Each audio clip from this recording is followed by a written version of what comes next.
aliran air tanah berbasis cekungan air tanah. Ya, jadi itu yang akan saya jelaskan. Materi slide ini sudah tersedia di blog saya. Berikut PowerPoint-nya juga, jadi bisa langsung diunduh ya. Jadi ini ada link-linknya di sini. Silakan diklik saja dan Ibu dan Bapak saya bebaskan untuk menggunakan ulang slide tersebut. Nah, jadi kita punya masalah di sini. Jadi bahwa kebutuhan air bersih itu sangat besar, tapi PDAM tidak sepenuhnya dapat memenuhi itu. Nah, suplai air bersih kemudian dari mana sumbernya? Pak Erwin, maaf. Ya. Slide-nya mungkin. Ini dari tadi udah saya, ini Pak, udah saya present now, kok hilang lagi ya? Atau oleh Mas Guntur, bisa nggak? Saya dari tadi sudah entire screen, sudah bicara. Iya, memang kadang-kadang seperti itu, Pak. Nah, ini udah muncul nih sekarang. Ya, dari tadi sudah seperti ini. Karena tadi peserta sudah ada yang konfirmasi bahwa sudah melihat slide saya, begitu. Oke, saya ulangi. Nah, oke. Ya. Oke, sekarang baik. udah muncul, ya. Oke, baik Pak. Saya lanjutkan Pak ya. Jadi slide bisa di-download di sini, ada linknya. Kemudian saya awali dengan slide ini ya. Jadi kebutuhan air itu sangat besar, tapi tentunya untuk air bersih dan air minum PDAM sepenuhnya tidak dapat memenuhi itu. Itu masalahnya. Jadi suplai air bersih dari mana? Akhirnya kita harus berupaya sendiri ya. Kebanyakan penduduk itu berupaya sendiri untuk memenuhi kebutuhan airnya masing-masing, ya kan? Nah, ada yang dari air hujan begitu ya. Kalau yang air tanahnya bagus dari air tanah, atau mungkin kalau air sungainya masih baik kualitasnya dari air sungai diambil begitu. Jadi kita harus memenuhi kebutuhan sendiri praktis sebenarnya. Mungkin untuk Ibu dan Bapak yang tinggal di kota-kota besar, itu pun sampai radius tertentu saja sepertinya ya, dari kantor PDAM atau pusat pelayanan PDAM yang bisa dilayani oleh PDAM. Gitu. Selebihnya sih ya tetap saja, gitu ya. Tidak tertangani, dan rata-rata sih 40%.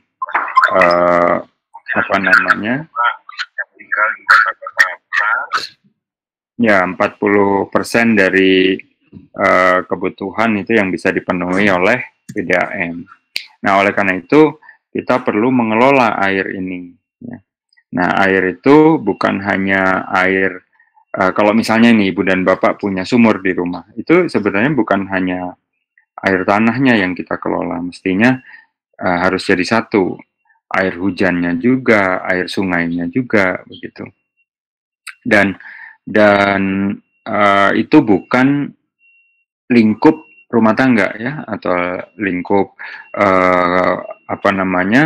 suatu perkampungan, tapi ini lingkup wilayah, bisa kabupaten. Kemudian di sini ada gambar, saya melihat yang A, B, dan C itu adalah suatu kawasan binaan ya, bisa suatu kawasan pemukiman yang cukup luas begitu ya.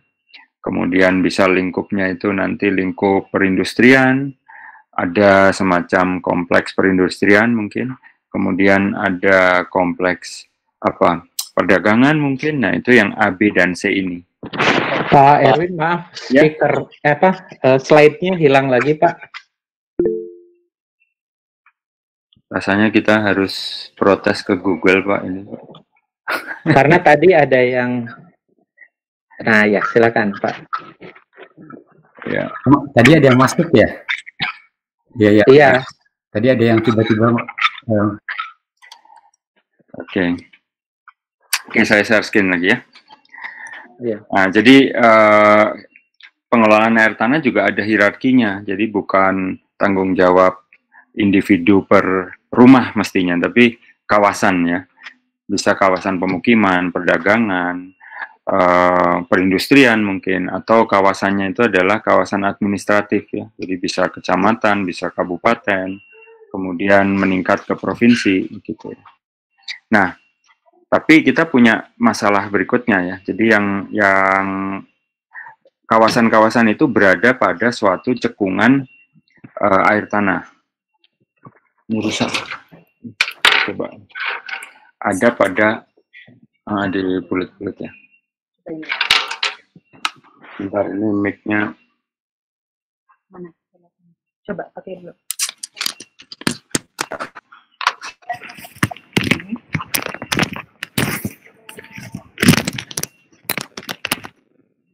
Suara saya masih kedengeran, Pak? Ya, terdengar, Pak. Oke, ya sudah. Oke. Masih kedengeran? Halo, ya, terdengar. Oke. Iya. Oke. Nah, kemudian wilayah-wilayah binaan itu dan wilayah administrasi itu berada pada suatu cekungan air tanah. Nah, itu faktor kendali yang perlu kita perhatikan juga. Ya, jadi kita melihat air itu bukan air seolah-olah ada ember di bawah rumah kita, begitu. Tapi air itu berasal dari satu tempat. Dia mengalir. Nah, jadi cara pandang kita terhadap air tanah itu ada cara pandang lama, ada yang baru begitu. Nah, yang lama itu adalah cara pandang kita sebagai konsumen air, yaitu bahwa air itu memang hanya untuk dieksploitasi. Ya, dalam hal ini contoh ilustrasinya begini, ibu dan bapak bikin sumur, kemudian air keluar. Nah, ibu dan bapak hanya berpikir air sumur ini cukup tidak untuk ibu dan bapak, ya kan? Untuk memenuhi kebutuhan ibu dan bapak. Kualitasnya baik tidak? Nah, sudah sampai situ saja. Ibu dan bapak tidak pernah berpikir air ini berasal dari mana. Bahwa air ini mengalir. Nah, itu tidak pernah dipikirkan dalam cara pandang yang lama, ya kan? Air ini mengalir dari mana, ke arah mana, kemudian selama dia mengalir itu melewati daerah apa saja, gitu ya. Kemudian apakah debitnya atau kuantitasnya ya, jumlah airnya itu tetap atau berubah, dikendalikan oleh apa, gitu ya. Kemudian kualitasnya juga apakah tetap sama atau berubah-ubah, gitu. Nah, itu tidak pernah dipikirkan. Jadi yang dipikirkan hanya di titik akhir atau di titik pengambilan. Gitu. Itu berbasis sumur dalam istilah saya. Ya. Kemudian kita harus bergeser ke paradigma yang baru, yaitu ada gambar ini. Bapak Ibu lihat gambar ya di slide ya. Ada gambar skema lah gitu ya. Jadi skema ini menggambarkan dua kondisi yang berbeda antara yang atas dan yang bawah. Ya, yang atas saya gambar sebagai suatu daerah yang belum berubah. Jadi di situ masih banyak pohon begitu ya. Dan di kondisi ini ada komponen-komponen air begitu ya. Ada komponen air hujan, ada komponen penguapan di sini evapotranspirasi ya. Ada yang mengalir ke permukaan, ada yang meresap ke bawah begitu. Dan di sini juga ada sungai, ya kan? Nah, pada kondisi yang berikutnya yang di bawah itu ada tambahan rumah di sini. Nah, rumah ini tentunya tidak mengubah tatanan air sebenarnya, ya, tidak mengubah input air. Jadi dia tidak mengubah hujan seolah-olah kalau ada rumah hujannya jadi berubah. Tidak, hujannya tetap. Ya, jadi panah yang turun itu tetap jumlahnya. Yang jadi masalah adalah apakah kemudian keberadaan rumah ini mengubah komponen yang lain. Apakah penguapannya, apakah runoff-nya, apakah infiltrasinya, gitu ya. Nah, jadi dari penelitian yang ada, keberadaan rumah ini mengubah jumlah air yang meresap, ya kan? Nah, air yang meresap itu tidak kemudian berkurang, sisanya hilang, begitu ya.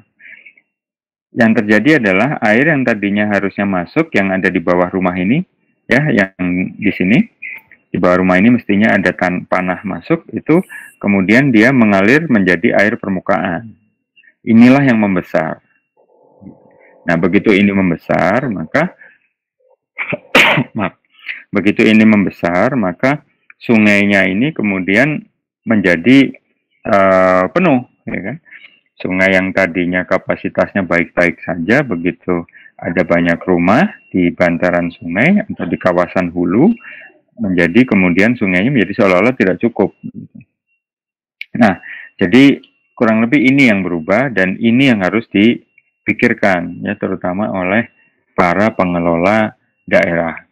Nah, saya tahu Ibu Bapak yang hadir di sini tidak semuanya pengelola daerah, kan? Tapi ada yang mungkin peneliti, ada yang dosen, ada yang konsultan. Nah, itulah tanggung jawab kita, begitu ya, untuk membantu Ibu dan Bapak pengelola daerah dalam mengelola air. Nah ini saya membagi dua, ya, tahapan ini. Selama ini kita baru di tahap eksplorasi, ya. Jadi sudah ada beberapa angkatan kursus pelatihan KLHS, ya. Itu sebenarnya kalau hasil kami berdiskusi, itu sebenarnya tahapan yang Ibu dan Bapak lakukan selama ini itu baru tahap eksplorasi, baru mencari, gitu. Nah, belum tahap berikutnya yang lebih detail, yaitu tahap investigasi. Ya, jadi Ibu dan Bapak kebanyakan kan dalam melakukan survei itu hanya dilakukan sekali, dengan harapan itu menggambarkan kondisi selama setahun, 2 tahun, 3 tahun, atau 10 tahun ke depan, ya kan? Jadi dengan sekali survei untuk memprediksi kondisi sekian tahun ke depan. Nah, yang investigasi ini adalah kita lebih sering melakukan survei, ada pengukuran secara berkala, begitu. Kemudian skala observasinya juga besar, ya kan? Tidak lagi hanya 100.000, mungkin 1:50.000 itu sudah masih terlalu kecil, gitu ya. Jadi kita bermain di skala 1:20, 1:25.000, begitu. Skala petanya yang saya maksud. Nah, yang perlu diperhatikan adalah kondisi ini. Jadi ini adalah suatu kondisi, ini imajiner, gambar ini, tapi ini diterjemahkan dari kondisi-kondisi real, gitu. Jadi di sini ada beberapa daerah administrasi, ya. Ini nomor 1, ini nomor 2, ini nomor 3. Nah, di bawah permukaan itu ada berbagai kondisi geologi. Nah, ilmu geologi juga perlu dikuasai di sini. Jadi di bawah permukaan itu ada beberapa lapisan yang mengandung air, ya. Aquifer ini ada aquifer 1. Aquifer 1 itu yang ini, yang ada di sini. Ada aquifer 2 yang ini, ada aquifer 3, ada aquifer 4, dan seterusnya. Nah, aquifer-aquifer ini adalah lapisan yang membawa air. Airnya dari mana? Airnya dari air hujan, pastinya. Nah, artinya apa? Aquifer ini hanya akan mengandung air kalau sebagian atau seluruhnya dari lapisan aquifer ini terekspos ke permukaan. Ya, contoh yang ini. Jadi tersingkap ke permukaan. Jadi kalau lapisan ini memang kontak dengan permukaan, maka kalau ada hujan, ya airnya akan meresap. Kecuali ada kondisi-kondisi lain yang menyebabkan air tidak bisa meresap, ya kan? Kemudian untuk aquifer yang ini, untuk aquifer yang nomor 2 ini, itu hanya muncul di daerah administrasi yang kedua. Nah, air itu berasal dari area yang tidak tergambarkan di sini, ya, di luar gambar. Begitu pula aquifer nomor 3 dan aquifer nomor 4. Ini kalau kita tarik ke belakang, ini berasal dari daerah yang lebih ke belakang lagi, lebih ke kiri lagi. Nah, jadi setup aquifer itu akan seperti ini, hampir di semua tempat. Jadi ada aquifer yang dangkal, yang kontak langsung dengan permukaan, ya. Dalam hal ini biasanya aquifer yang tersusun oleh endapan aluvial, ya, endapan sungai, ya. Kota-kota besar di pinggir pantai itu akan selalu punya endapan aluvial. Nah, jadi aquifer ini akan kontak langsung dengan permukaan, baik itu air hujan maupun air sungai, ya kan? Kalau ada danau, ya air danau. Gitu. Nah, di bawahnya ada aquifer yang lain, aquifer yang lebih dalam, ya kan? Jadi bisa aquifer yang sifatnya tertekan, itu dia tersingkap di suatu daerah yang lain, gitu. Nah, air hujan atau air yang ada di permukaan meresap, itu ada di daerah yang mungkin berada di luar jangkauan kita, ya. Persis seperti ini misalnya, Ibu dan Bapak tinggal di tepi sungai misalnya. Nah, sungai ini sepanjang tahun itu ada airnya, walaupun tidak ada hujan. Nah, itu bisa berarti bahwa sungai ini berasal dari air hujan, tapi hujannya itu jatuhnya tidak di tempat Ibu dan Bapak. Ya, jatuhnya tuh jauh di hulu, yang kita sendiri tidak merasa hujannya ada, gitu ya. Ya kan? Atau air ini berasal dari air hujan yang sudah berubah menjadi air tanah. Jadi muncul sebagai mata air yang muncul di tepi-tepi sungai. Nah, kondisi air tanah persis seperti itu. Jadi Ibu dan Bapak tinggal di satu tempat, punya sumur, air tanahnya selalu ada. Mungkin saat kemarau muka airnya turun sedikit, saat musim hujan air tanahnya naik sedikit, tidak pernah merasa kekurangan air, tapi Ibu dan Bapak tidak pernah berpikir airnya dari mana, gitu ya. Nah, jadi tinggal dilihat nanti ini Ibu dan Bapak itu hasil dari survei ya, survei bawah permukaan. Daerah administrasi Ibu dan Bapak itu berada di contoh yang mana di sini, gitu. Nah, di setiap endapan daerah administrasi ini, entah kabupaten A atau kecamatan A ini, itu teknik untuk mendapatkan airnya akan berbeda. Nah, ini gambar yang lain, tapi mirip ya untuk menguatkan konsep kita bahwa di suatu daerah yang ada di permukaan ini, kondisi bawah permukaannya bisa macam-macam, gitu ya. Bisa seperti ini, gitu. Air tanahnya itu bisa mengikuti aquifer dengan muka air yang warna biru.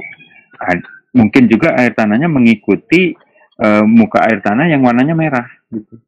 Dua-duanya berbeda, ya. Sumur satu dengan sumur yang lain itu tidak saling ganggu dalam kasus ini. Tapi ada juga kondisi dua sumur atau lebih mengambil air pada aquifer yang sama. Nah, dalam hal ini maka sumur itu akan saling ganggu. Bisa dipahami ya, dan Bapak. Jadi yang seperti ini juga wilayah atau target telaah yang sifatnya investigatif, gitu. Jadi sudah detail, bukan hanya survei yang hanya sekali, gitu. Nah, ini ilustrasi yang lain lagi, ya. Ini ilustrasinya Jakarta, ini ya.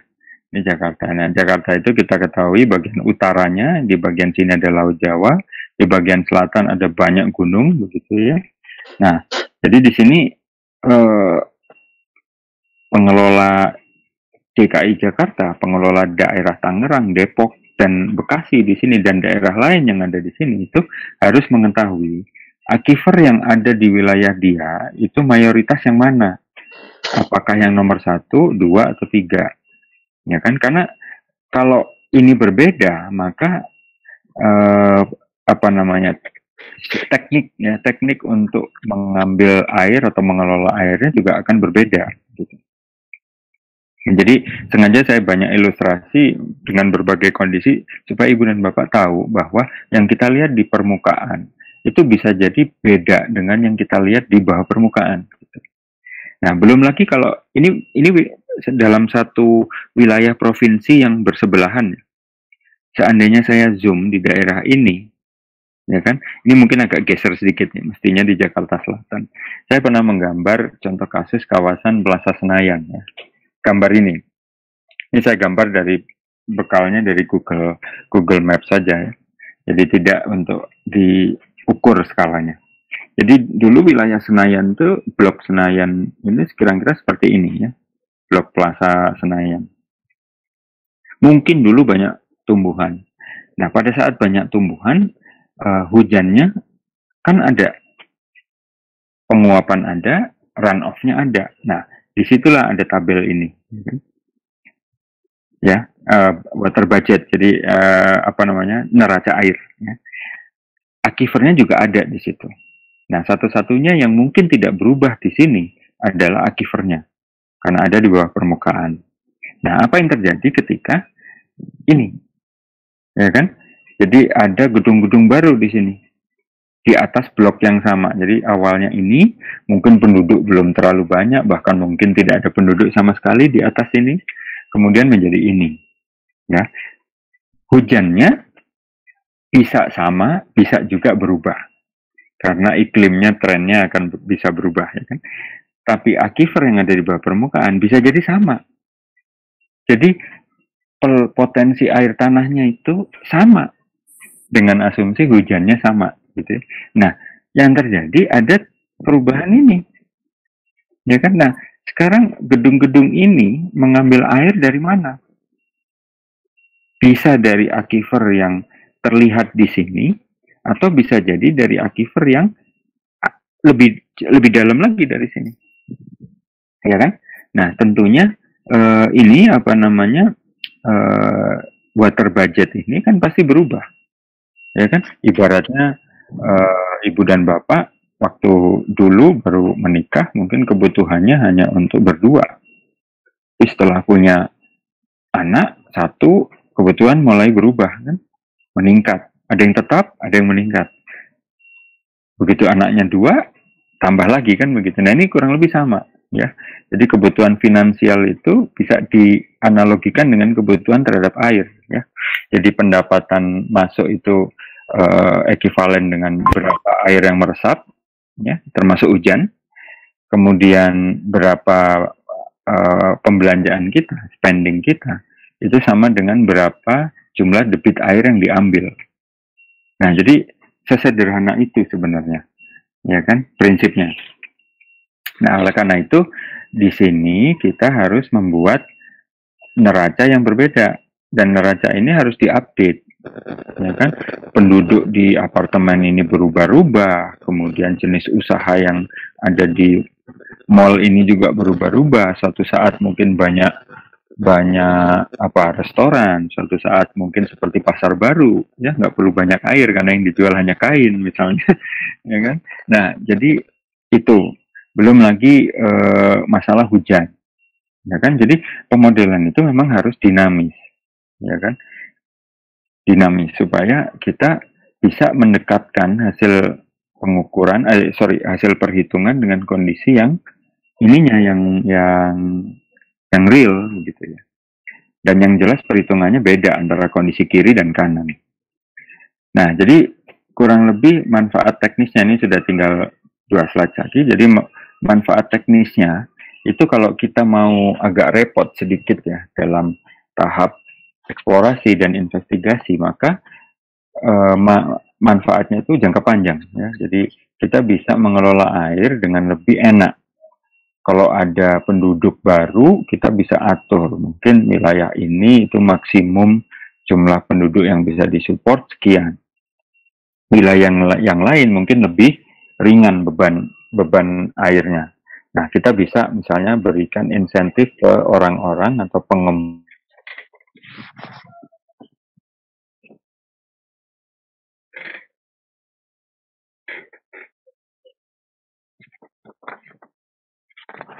akan enak, Pak. Jadi kalau Ibu dan Bapak pernah main game SimCity zaman dulu ya, ya persis seperti itu. Kalau misalnya data itu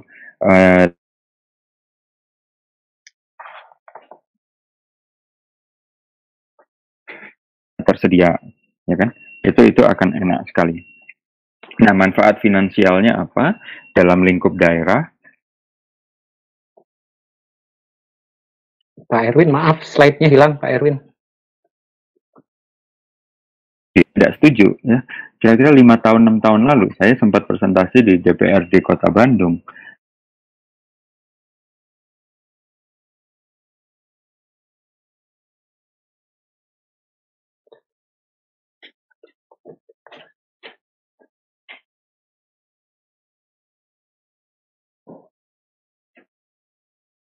yang itu bahwa itu diprediksi atau diharapkan meningkat terus. Karena PAD dari pajak air tanah meningkat, artinya kan pengambilan air tanah meningkat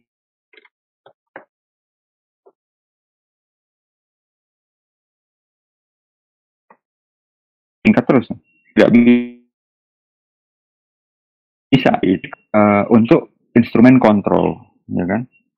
Pengendalian. Jadi PAD itu untuk instrumen pengendalian, ya. Contoh misalnya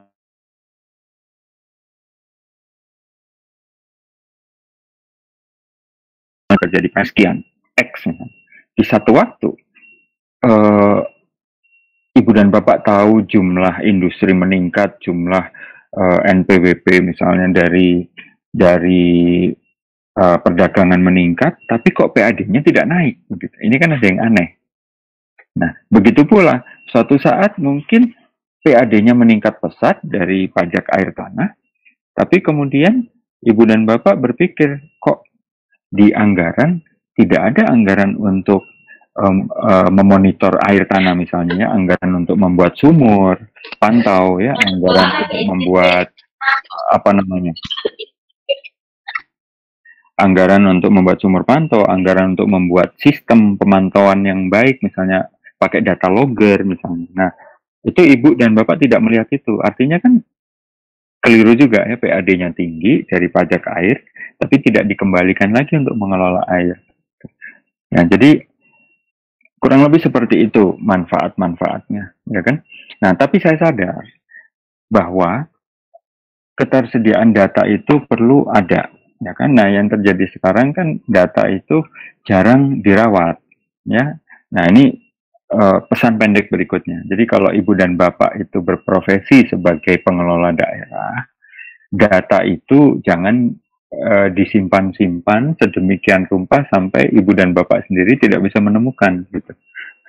Ya, jadi di setiap daerah itu memang harus punya semacam bank data.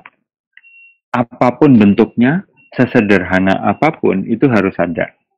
Ya, jadi setiap kali Ibu dan Bapak atau pimpinan daerah ingin tahu ada berapa jumlah sumur air tanah di suatu daerah, Ibu dan Bapak bisa langsung memunculkan data itu, ya kan? Nah, itu bagaimana caranya?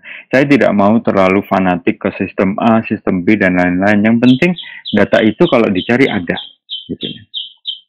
Kemudian kalau Ibu dan Bapak bekerja untuk suatu konsultan misalnya, maka Ibu dan Bapak juga punya kewajiban untuk menyerahkan seluruh hasil penelitian yang mungkin atas dasar kontrak, ya, dari Pemda, seluruhnya diberikan termasuk data mentah. Itu harus diberikan, ya kan? Nah, hal berikutnya adalah Ibu dan Bapak juga harus menyimpan, membackup gitu data itu, ya. Bila perlu data itu bisa jadi etalase, ya kan, untuk Ibu dan Bapak agar dapat pekerjaan yang selanjutnya, begitu ya, bahwa firma atau perusahaan konsultan Ibu dan Bapak itu bisa memunculkan data dan memvisualisasikannya dengan cara yang menarik, gitu ya. Pasti kebanjiran proyek, gitu. Nah, kalau Ibu dan Bapak yang dosen itu juga punya tanggung jawab begini, kan, seringkali melakukan penelitian, baik mungkin dana dari kementerian, dana dari universitas, atau mungkin dana pribadi, ya. Kebanyakan skripsi, tesis, disertasi itu kan banyak juga yang pribadi. Maka Ibu dan Bapak dan para mahasiswanya ini juga punya kewajiban untuk mengarsipkan data itu, ya kan? Nah, data itu harus seperti yang tadi juga harus bisa ditemukan dengan cepat, gitu, ya kan? Nah, oleh karena itu mari kita bicara ini, masing-masing mungkin punya sistem sendiri dan lain-lain. Apapun itu, yang penting kalau dicari bisa ketemu. Dan di era digital sekarang ini, era internet ini, sesuatu itu bisa dibilang mudah dicari kalau di Google muncul, kan begitu. Nah, sekarang bagaimana Ibu dan Bapak bisa menyiapkan sistem itu yang kalau di Google keluar datanya. Begitu kurang lebih Ibu dan Bapak, ya. Jadi kalau ada pertanyaan bisa langsung ke email saya juga ini, atau kalau di Twitter nih, saya ada Twitter, dan materi ini juga ada di blog, silakan diklik blog saya.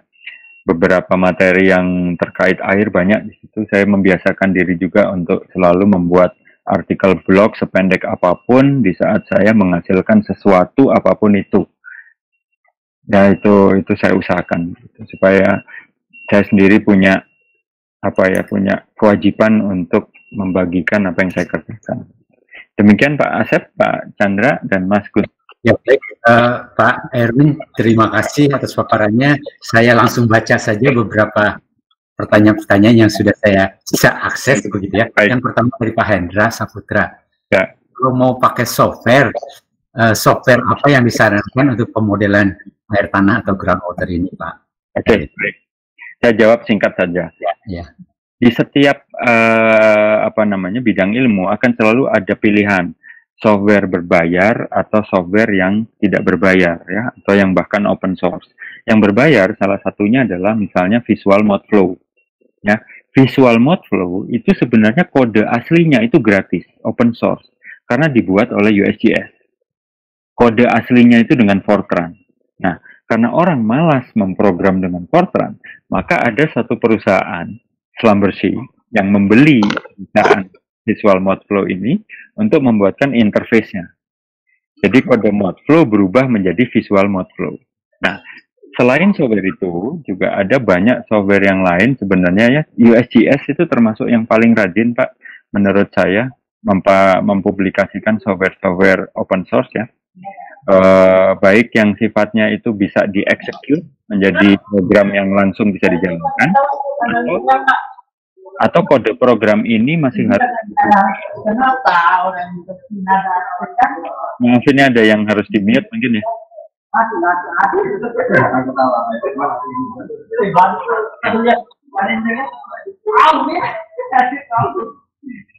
Cukup ramai diskusinya di luar katanya. Guntur bisa bantu Guntur untuk di-mute Guntur.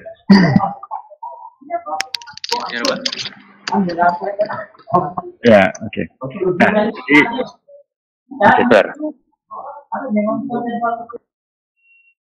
jadi sudah Pak. Tadi nggak kan? Ya, jadi baik programnya itu bisa dijalankan langsung ya, executable ya, bisa langsung dijalankan, atau program itu masih berupa kode yang harus dijalankan dengan program lain, misalnya Python, misalnya R, begitu. Kemudian software-software seperti QGIS, itu juga ada modul untuk pengelolaan air sekarang. Ya kan, jadi memang sangat terbuka lebar ini urusan software ini. Silakan Mas Hendra Saputra bisa googling, Pak. Dicoba.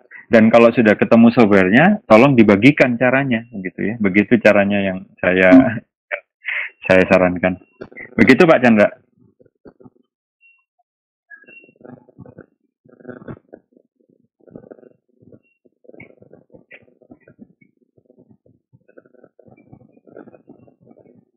Ada pertanyaan lain?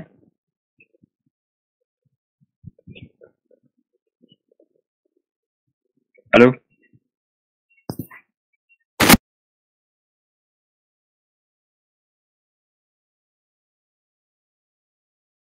Halo Pak Erwin.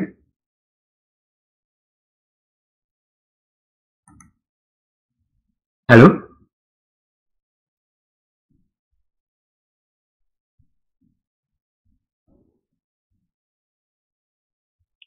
Terdengar suara saya, Pak?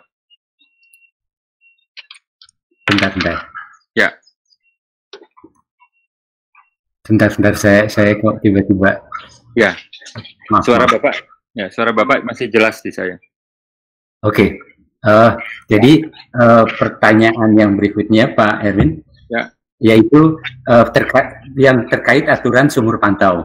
Ya. Apakah sudah menjadi kewajiban bagi pengelola ABT untuk mengaplikasikan sumur pantau tersebut?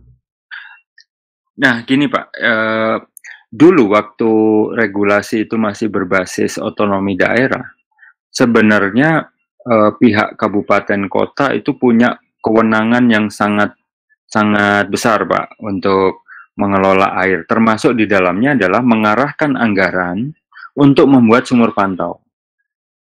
Nah, selama ini sumur pantau itu yang banyak membuat adalah pihak swasta atau pihak pengusul izin, ya kan? Jadi bukan pengelola daerah, bukan Pemda. Oleh karena itu, karena mereka yang mengajukan, yang membuat sumur pantau, maka posisinya masuk akal kalau adanya berada di wilayah mereka juga kan. Jadi kalau misalnya ada pabrik nih mengusulkan sumur untuk mengebor sumur, setelah 2 atau 3 unit sumur mereka punya, maka mereka wajib punya sumur pantau. Nah, akan sangat masuk akal kalau sumur pantaunya itu ada di wilayah pabrik dia juga kan begitu. Nah, sekarang bayangkan kalau pabriknya tidak hanya satu, misalnya ada 15 atau 20.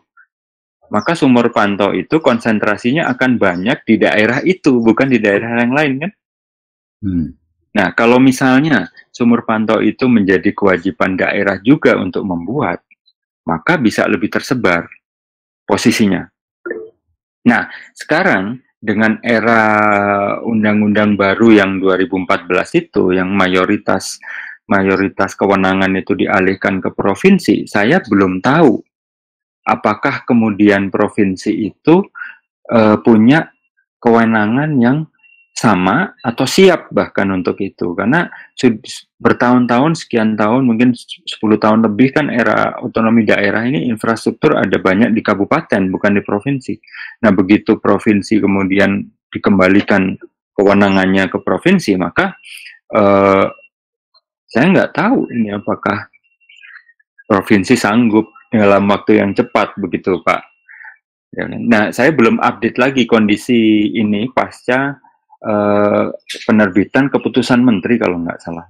Karena undang-undang air ini kan undang-undang air ini sudah dihapus yang dulu. Nah, ada penggantinya, tapi rasanya sudah undang-undang, tapi turunannya belum diterbitkan, Pak.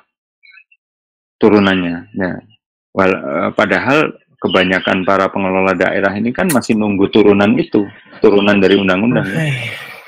Begitu Pak Asep. Pak Chandra. Maaf.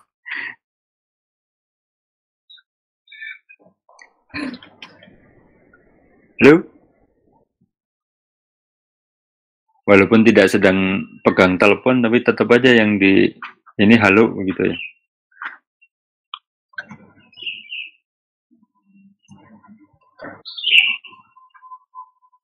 Ini saya lihat di chat roomnya ini banyak sekali pertanyaan. Ini tolong Mas Guntur minta bantuan diarsipkan pertanyaannya, Pak.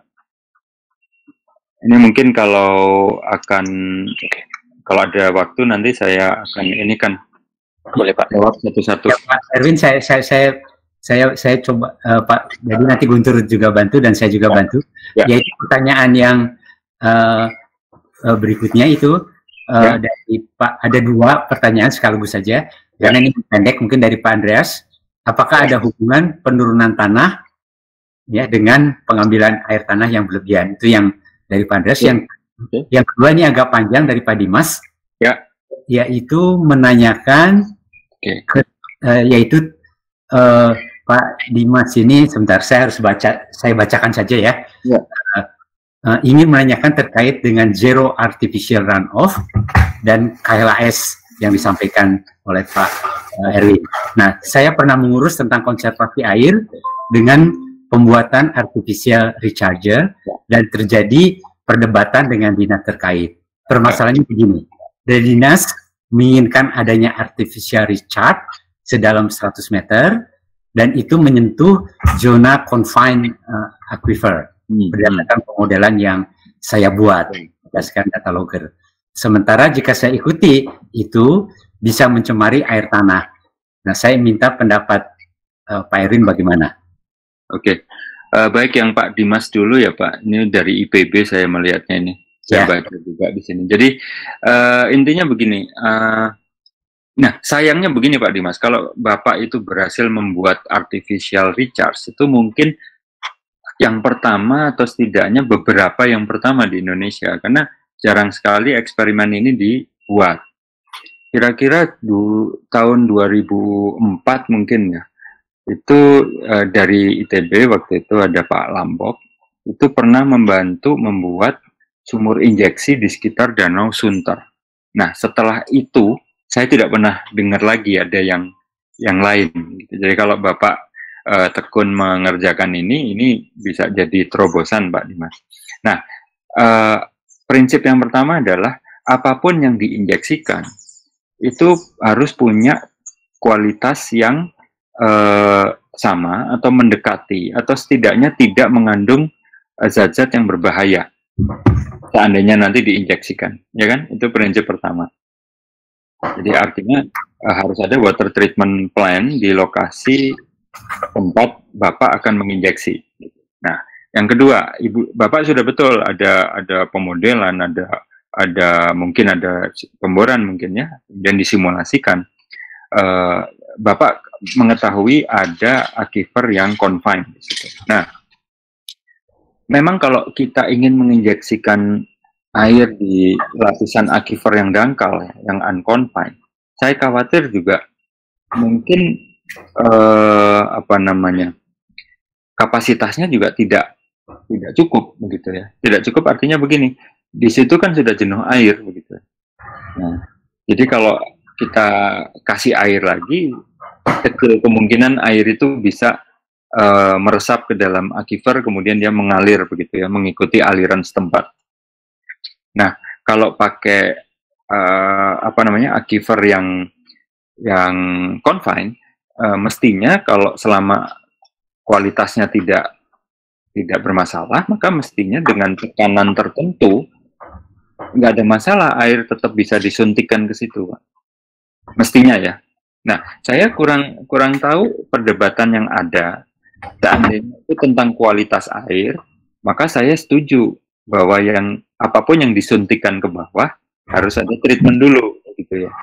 Mungkin perdebatannya ada di situ, karena tidak bisa juga air yang dikumpulkan dari hujan masuk ke dalam saluran air langsung diinjeksikan begitu tanpa dicek dulu ya, ada semacam pengendapan dulu atau yang biasa dilakukan orang teknik lingkungan begitu. Jadi harus dinetralkan dulu kualitasnya. Kemudian pertanyaan yang satu lagi dari Pak Andreas ya Pak, sebentar saya baca dulu dari kemampuan tanah di sekitar lokasi untuk menginfiltrasi atau meresapkan air. Nah, saya tidak bilang tidak efektif, ya kan?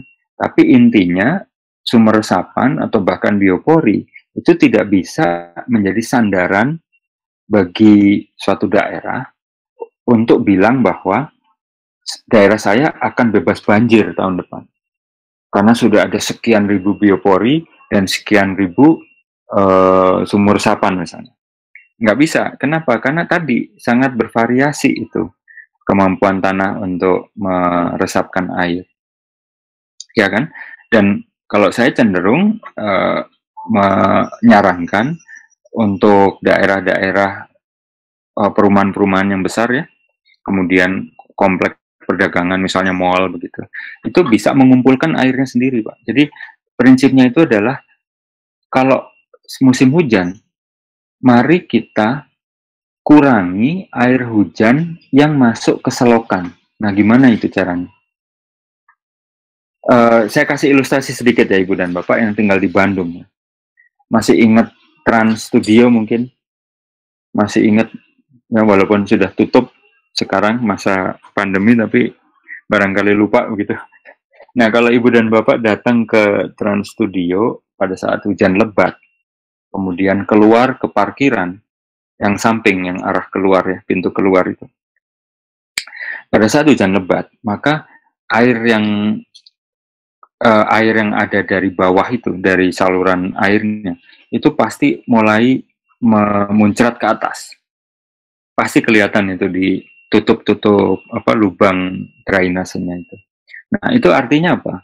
Artinya air hujan yang jatuh di atap Trans Studio tadi, Trans Studio Mall, itu semuanya masuk ke dalam saluran air dia, talang-talang air, kemudian dia alirkan ke bawah. Itu sudah terlalu banyak jumlah air itu. Nah, saya membayangkan bagaimana kalau air-air itu sebagian ya, tidak seluruhnya, sebagian itu disimpan, ya kan? Kemudian ada hotel juga mungkin bisa dilakukan itu, terutama hotel dengan luasan atap yang besar ya. Saya tuh sangat terkesan dengan kalau yang pernah umroh ibu dan bapak atau haji di Madinah kan ada payung yang terbuka. Nah, saya membayangkan payung masjid itu ada di sini juga gitu. Ya, jadi di halaman Trans Studio, mungkin di atas atapnya, mungkin di PVJ, mungkin begitu ada atap yang terbuka pada saat hujan yang tujuannya untuk menampung air hujan. Nah, saya belum pernah melihat ada suatu simulasi mungkin ya. Kalau misalnya air hujan itu ditampung, bisa menghemat retribusi air berapa untuk usaha-usaha itu. Ya, untuk hotel tertentu atau untuk mall tertentu. Mestinya bisa banyak. Karena curah hujan kita itu tinggi sekali. Dan kalau bisa dihemat, ya itu bisa mungkin memenuhi kebutuhan air MCK ya, mungkin di mall atau kantor itu. Mungkin 2-3 bulan, itu kan lumayan. Ya kan? Nah, kalau itu dilakukan massal, perkantoran, mall yang besar-besar wilayahnya itu dilakukan secara massal, maka air yang mengalir, air hujan yang mengalir ke drainase umum,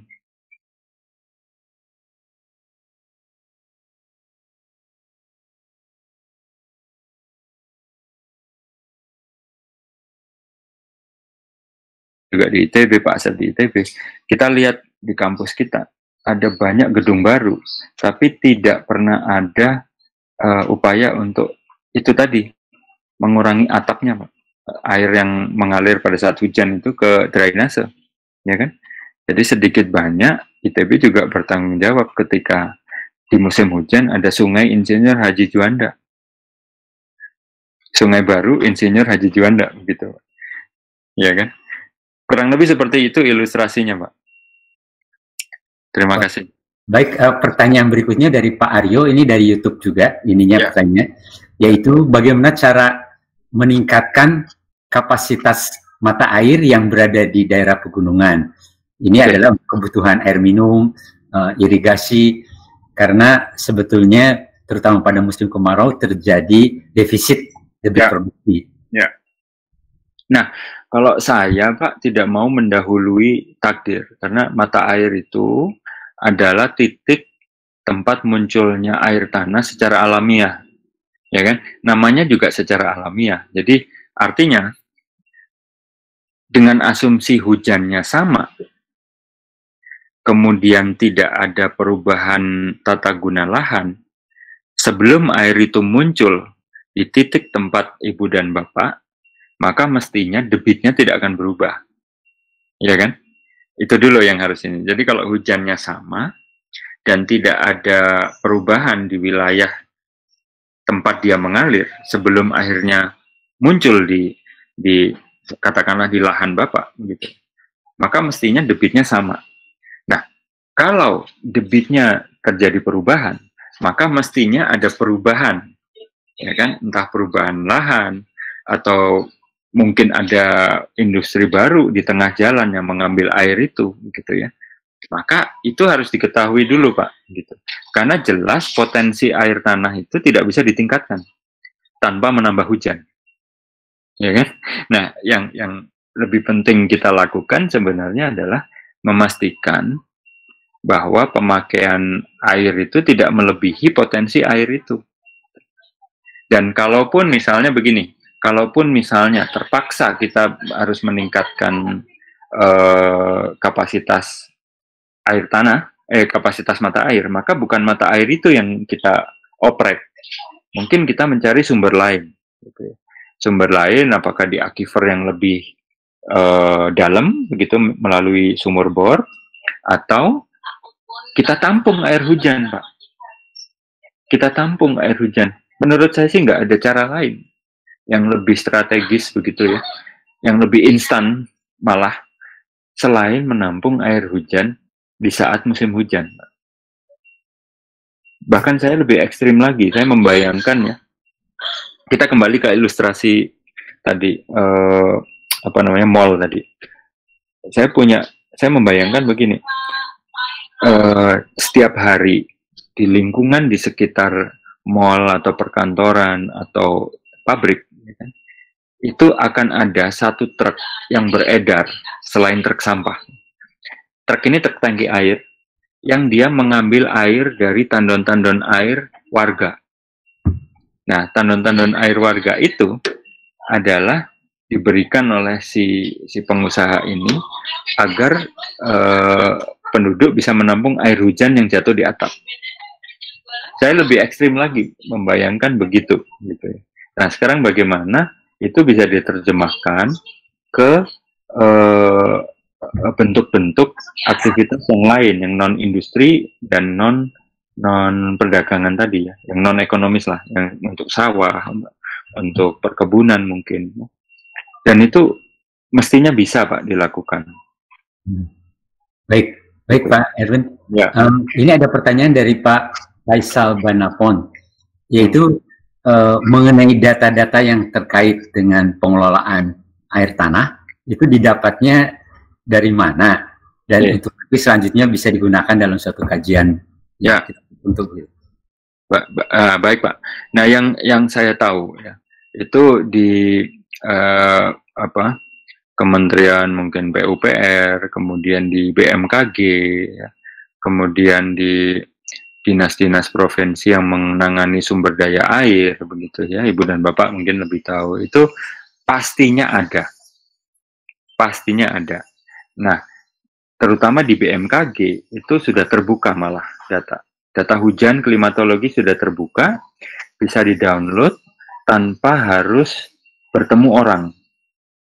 Jadi kalau Ibu dan Bapak masuk ke website BMKG, itu data-data hujan bisa di-download tanpa bertemu orang, tanpa tatap muka. Ibu dan Bapak hanya registrasi, ya kan? Kemudian nanti data bisa di-download. Memang ada kelemahan, data yang bisa di-download itu volumenya hanya 1 bulan. Artinya kalau Ibu dan Bapak perlu data 1 tahun, maka downloadnya harus 12 kali. Jadi tidak bisa sekali di-download. Nah, saya mengerti itu mungkin masalah bandwidth ya. Nah, kemudian untuk data spasial misalnya, itu badan badan BMG yang memeta itu Pak, lupa saya namanya, Bakosurtanal Pak. Nah, jadi yang dulu namanya Bakosurtanal itu sekarang namanya apa, lupa saya. BIG Pak namanya. Ya, BIG betul. Jadi ujung lidah tapi lupa. Nah, BIG juga sama. BIG itu sudah mulai merilis datanya secara terbuka dalam bentuk yang paling mentah ya, yang bisa di-download. Dan itu lewat email rasanya. Jadi tidak perlu tatap muka, tidak perlu ke sana untuk bertemu orang. Nah, kelemahan ada di data air memang. Untuk di kementerian-kementerian ini memang masih diperlukan kontak, Pak. Itu mau tidak mau, ya kan? Terutama untuk data yang time series panjang biasanya, data debit sungai dan yang seperti itu. Nah, itu mungkin kelemahan menurut saya. Jadi kelemahan instansi-instansi pengelola air ini adalah mestinya harus bisa lebih memudahkan orang mengakses data. Itu yang pertama, Pak. Nah, sumber data yang berikutnya adalah datang dari, tadi saya sampaikan ya, dari perguruan tinggi, dari kantor-kantor konsultan mestinya. Nah, jadi unit-unit kerja ini mestinya punya bank data. Nah, salah satu yang mudah adalah membuat repositori, Pak. Ya, itu nanti kuliah sendiri Pak Asep mungkin bisa membuat itu. Saya akan sampaikan. Jadi repositori itu menyimpan data, bisa dicari dengan mesin pencari, datanya bisa di-download, bisa langsung dipakai karena tidak dalam PDF, ya kan? Dalam bentuk Excel. Jadi enak semuanya. Nah, sayangnya itu belum jadi kesadaran, Pak. Nah, mudah-mudahan dengan banyaknya ini, salah satunya event ini ya, itu kesadaran untuk mengumpulkan, mengarsipkan, dan membagikan data itu bisa lebih bagus. Begitu. Demikian, Mbak Chandra.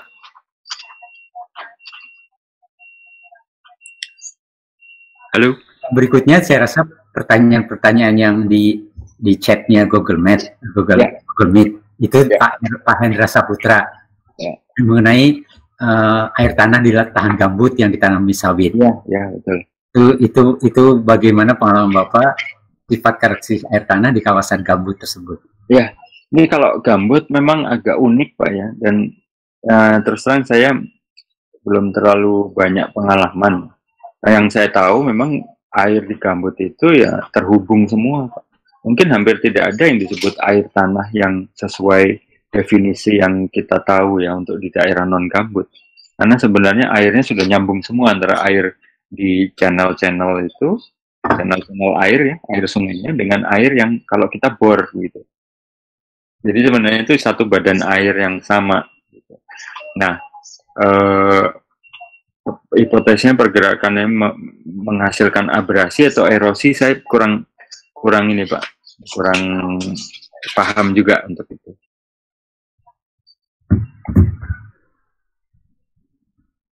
Demikian Pak.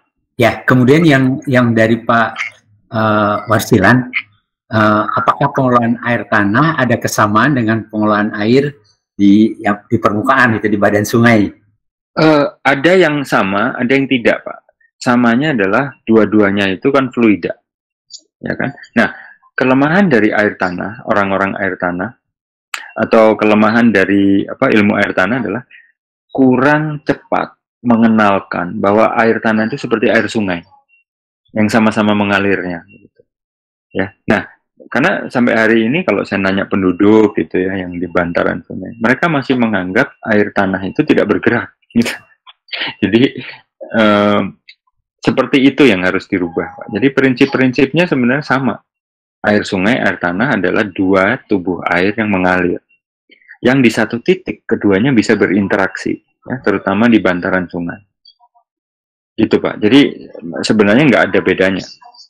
Tidak ada bedanya. Satu perbedaan itu di aquifer. Jadi ada tambahan perhitungan bahwa air, kalau di air tanah itu ada tambahan perhitungan untuk lapisan pembawa air. Kalau di sungai kan ya sungai itulah begitu ya, yang mana air itu mengalir bebas saja. Kalau di aquifer itu, di air tanah ada faktor internal aquifer yang mengendalikan aliran air juga. Selebihnya sih sama Pak. Ya, saya rasa yang muncul lagi itu di chat itu ya. Atau satu lagi nih yang dari Pak dari Facebook, mungkin coba saya bacakan. Ya. Yaitu berkaitan dengan selalu jadi pertanyaan katanya, apakah penggunaan air bawah tanah atau sumur bor itu mempengaruhi ketersediaan air tanah dangkal atau sumur? Nah, oke. Yang pertama begini, Pak Chandra, Pak Asep, dan Mas Guntur, saya bersedia menjawab secara tertulis untuk pertanyaan yang belum sempat disebut ya. Jadi silakan saja dikumpulin, nanti disampaikan ke saya, nanti saya jawab satu-satu.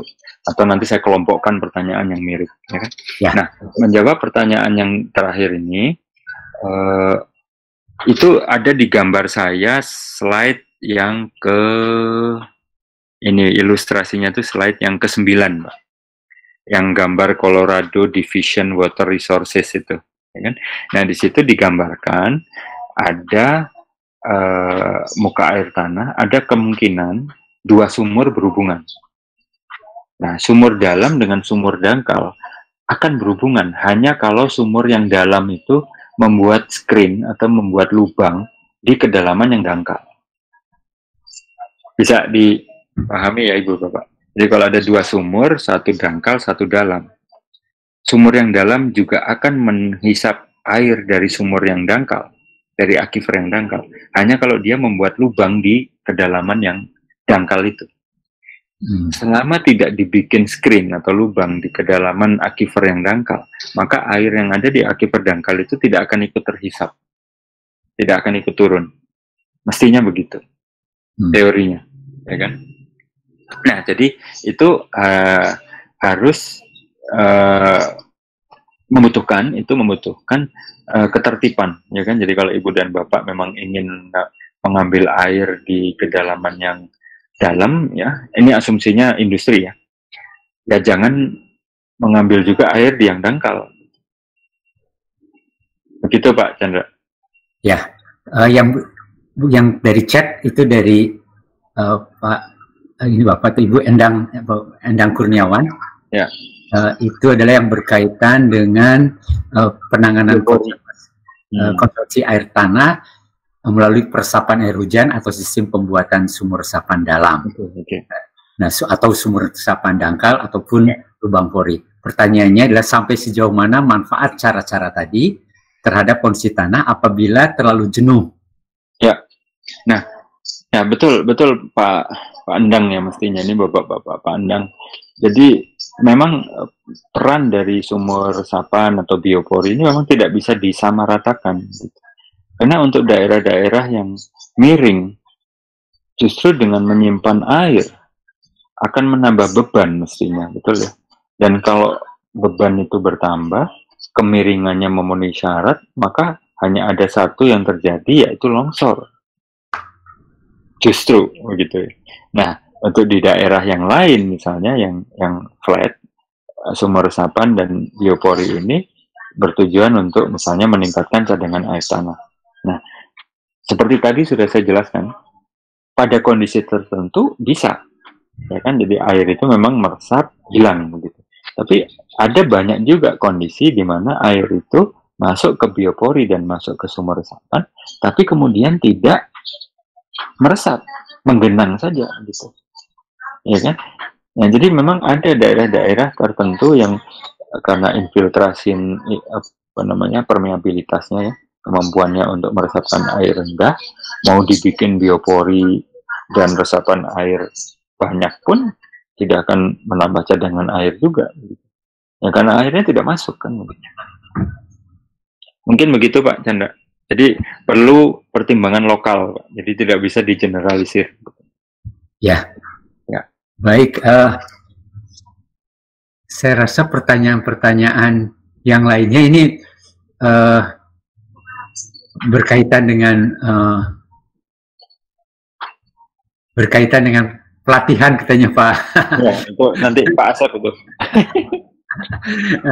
Apakah ada pelatihan tentang berkaitan dengan pengelolaan air tanah? Secara offline bisa dijawab Pak Asep nanti. Ya, jadi katanya ini mungkin dari Pak Jusmi Putuhena, mungkin dari sana. Saya juga baca. Jadi ingin melakukan pemodelan air tanah di pulau kecil katanya. Ya. Ini mungkin secara umum dulu Pak Erwin gimana? Gitu. Ya, pulau kecil ini kasus menarik Pak. Kasus menarik. Jadi saya ingin sekali sebenarnya kalau ada kesempatan karena belum banyak yang meneliti juga Pak Jusmi. Ya. Jadi saya belum bisa menjawab banyak juga karena saya juga belum punya pengalaman, tapi intinya ini kondisi yang menarik dan saya tentunya dan dosen-dosen lain yang terkait airnya akan sangat senang kalau ada kesempatan yang meneliti itu. Demikian, Mbak. Baik, saya rasa kalau pertanyaan sudah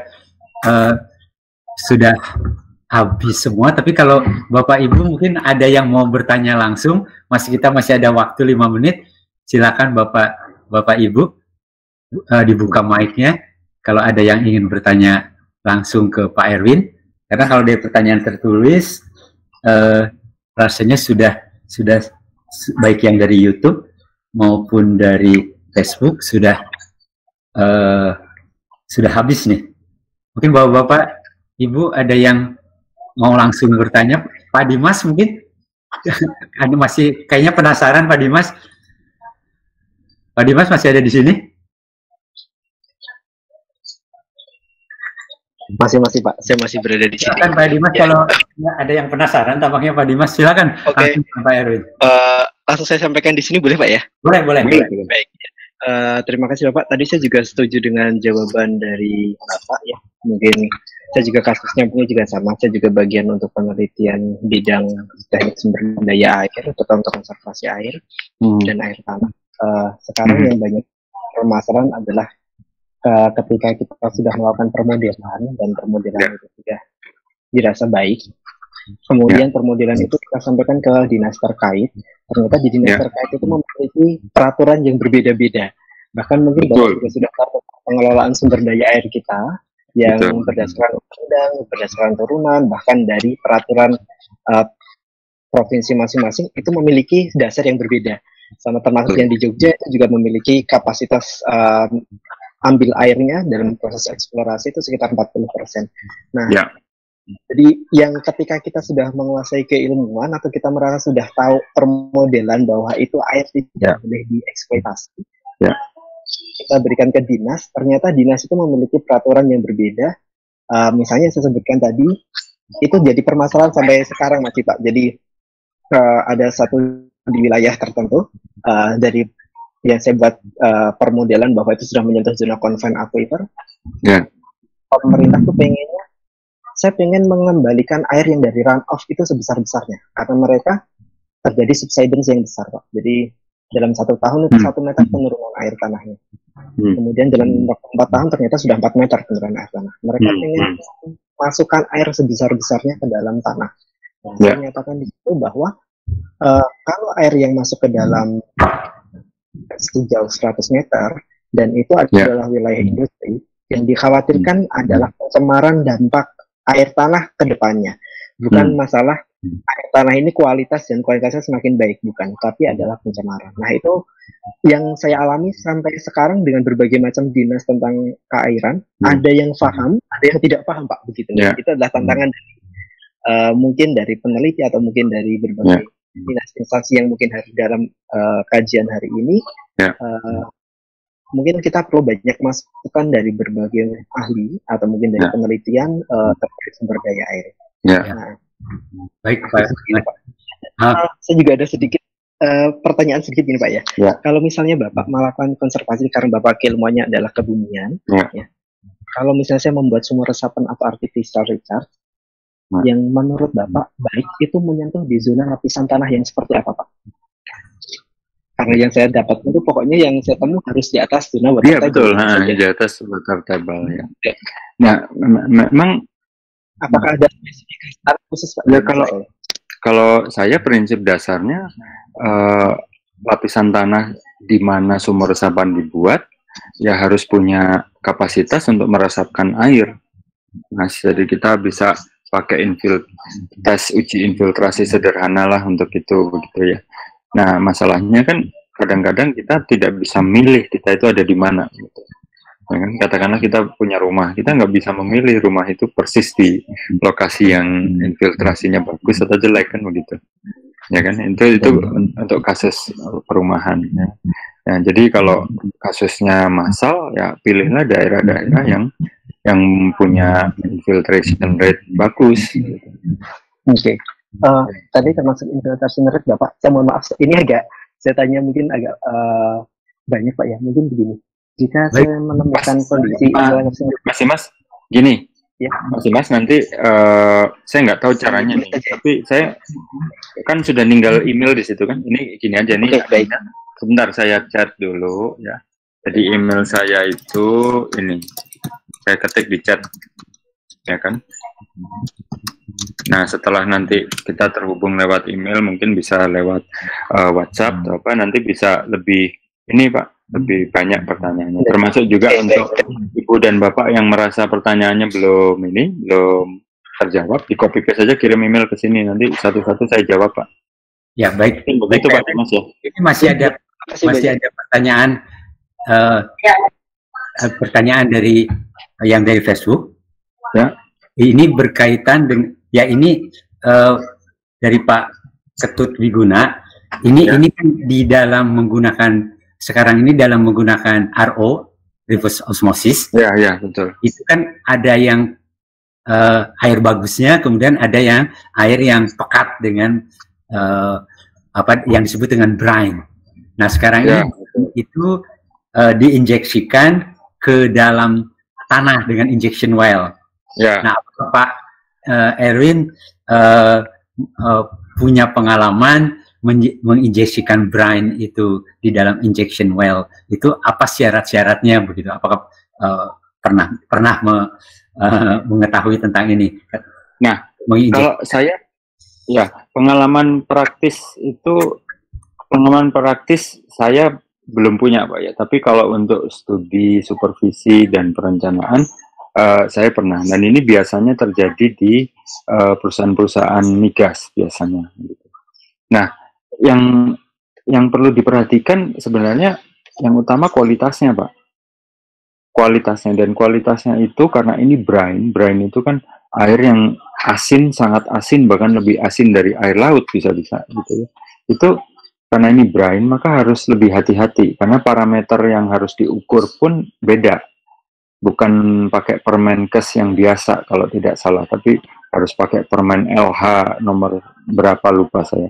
Jadi kombinasi unsur-unsur yang jarang ya, trace element, terus heavy metals juga itu harus diukur, dan itu banyak. Jadi jangan sampai mengotori gitu. Dan pada saat menginjeksikan pun harus prinsipnya adalah jangan sampai terjadi kebocoran. Jadi jangan sampai bocor ke akifer-akifer yang dangkal yang dipakai penduduk sekitar gitu. Ya kan? Karena kalau di industri perminyakan ini masalah penting, Pak, ini masalah besar ini. Ya. Jadi kurang. Nah, satu pesan Pak Chandra. Nah, ini menjadi masalah air ini. Salah satunya adalah karena industri air itu terbiasa dengan biaya murah, gitu Pak. Karena dalam hal pemboran ya. Karena kalau kita pakai standar-standar yang ketat ya, seperti yang dilakukan oleh perminyakan, industri geothermal begitu, maka harga pemboran itu sebenarnya akan mahal sekali, dan yang melakukan pemboran juga tidak bisa sembarang orang. Nah, oleh karena itu orang juga tidak akan mudah membuat sumur bor. Tidak gampang-gampang, oke kita bor di sini begitu. Karena biayanya cukup besar mestinya kalau kita samakan standarnya. Ya, baik Pak. Gitu baik. Pak. Baik, saya rasa kalau yang pertanyaan di YouTube rasanya ini bukan ininya Pak Erwin, karena yang ditanya adalah run off dari jalan, apakah bisa, maksudnya air limpasan ya. Kalau hujan, apakah bisa diolah kemudian bisa dikonsumsi? Nah, rasanya ini bukan ranahnya Pak Erwin ya. Ini ke pengolahan. Ranahnya saya. Nah, itu pertanyaannya nanti mungkin jawabnya nanti. Pak Asep, saya rasa udah semua. Mungkin kalau ada Pak Asep ada hal pengumuman atau apa drop up ditutup mungkin oleh Pak Asep. Silakan Pak Asep, rasanya udah tinggal beberapa menit lagi. Silakan Pak Asep. Ya Pak. Ya, terima kasih Pak. Jadi kita sudah minggu kedua dan alhamdulillah peminat masih tetap banyak. Ini merupakan kabar gembira buat kita semua. Ya. Nah, kami di sini di PSLH ITB menyadari bahwa dengan adanya COVID-19 ini kita tidak bisa melakukan pelatihan reguler gitu, sehingga kami mengubah pelatihan reguler menjadi pelatihan online. Nah, sebagaimana terlihat di layar, apakah terlihat Pak Chandra? Terlihat. Jelas. Oke. Jadi sebagaimana terlihat di layar, maaf ini agak hilang. Saya ulangi ya. Sebagaimana terlihat di layar bahwa kami akan mengadakan pelatihan online yang cukup intensif ya. Mulai dari pelatihan kajian lingkungan hidup strategis secara online itu tanggal 8 sampai 12 Juni. Jadi 1 minggu setelah Lebaran. Kemudian gelombang berikutnya 29 Juni sampai 3 Juli dan juga 27 sampai 31 Juli. Dilakukan selama 3 kali untuk Juni dan Juli 2020. Sedangkan untuk pelatihan pemodelan lingkungan itu ada instalasi, ada praktek juga. Nanti ada asisten yang akan membantu. Jadi bukan hanya webinar, ada asisten yang akan membantu instalasi dan juga membantu praktek. Itu akan dilakukan tanggal 15 sampai 19 Juni 2020. Untuk pelatihan sistem dinamik, untuk analisis lingkungan, ya, Itu juga ada instalasi dan praktek tanggal 22 sampai 26 Juni 2020. Untuk pelatihan aspek teknis pengelolaan limbah cair atau IPAL domestik dan industri akan dilakukan tanggal 6 sampai 10 Juli 2020. Pelatihan aspek teknis pengelolaan pencemaran udara di perkotaan dan industri tanggal 13 sampai 17 Juli 2020 dan pelatihan penyusunan dokumen RPPLH atau Rencana Perlindungan dan Pengelolaan Lingkungan Hidup itu juga akan kami lakukan di bulan Juli. Nah, untuk lebih lengkapnya silakan lihat di website kami di https pslh.itb.acid atau cari di Google PSLH ITB, nanti akan muncul ada kurikulum, ada silabus, ada daftar pengajar dan seterusnya. Itu barangkali Pak Chandra pengumuman dari panitia. Terima kasih. Silakan ditutup Pak Asep. Oh ya, Bapak Ibu, terima kasih banyak atas kehadiran di sini. Juga kami sangat berterima kasih kepada Dr. Erwin Dasapta dari Teknik Geologi ITB dan juga salah satu pengajar KLHS di PSLH ITB, juga Bapak Profesor Chandra Setiadi sebagai Kepala PSLH ITB yang telah menjadi moderator pada hari ini. Demikian kami kembalikan kepada Mas Guntur sebagai admin. Ya, jadi ya terima kasih Pak Asep, Pak Chandra dan juga Pak Erwin. Jadi untuk kegiatan webinar hari ini kami tutup untuk hari Rabu. Terima kasih atas kehadirannya. Kami tunggu kembali untuk bergabung pada webinar hari Kamis dan hari Jumat besok. Ya, terima kasih.